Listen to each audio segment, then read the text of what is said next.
نحمده ونصلي على رسوله الكريم اما بعد فاعوذ باللہ من الشیطان الرجیم بسم اللہ الرحمن الرحیم. 1 منٹ کا مدرسہ. سبق نمبر 83 ہے. نماز کا ترجمہ ہم یاد کر رہے تھے.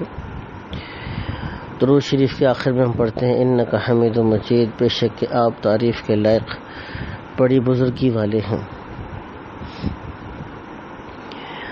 سلسلہ سنتوں کے سلسلے میں ہم پڑھ رہے تھے کہ اگر بیت الخلاء میں نہ ہوں، کسی کھلی جگہ میں جانا پڑے تو نرم جگہ کو تلاش کیا جائے تاکہ پیشاب کے چھینٹے نہ اڑیں.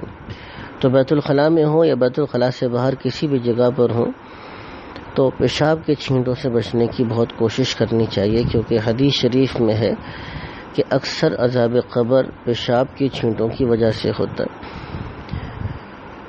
پیشاب کرنے کے بعد استنجا کو سکھانا ہو تو دیوار وغیرہ کی آڑ میں سکھانا چاہیے.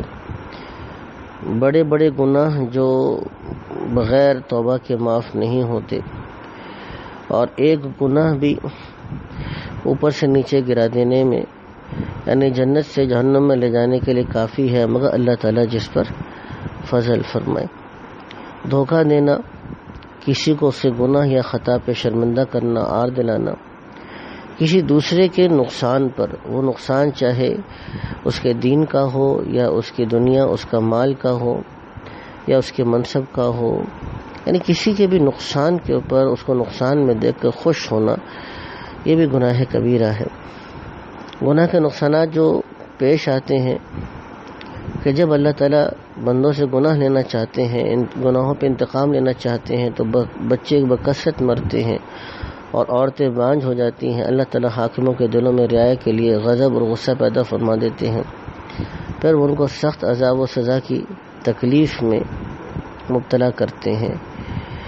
اطاعت کے فائدے جو انسان کو ملتے ہیں آخرت میں عمل جاری یعنی صدقہ جاریہ کی صورت مثال چشمہ کسی ہے، پر جو شخص چاہے کہ جنت کا چشمہ ملے وہ خوب صدقہ خیرات کیا کرے.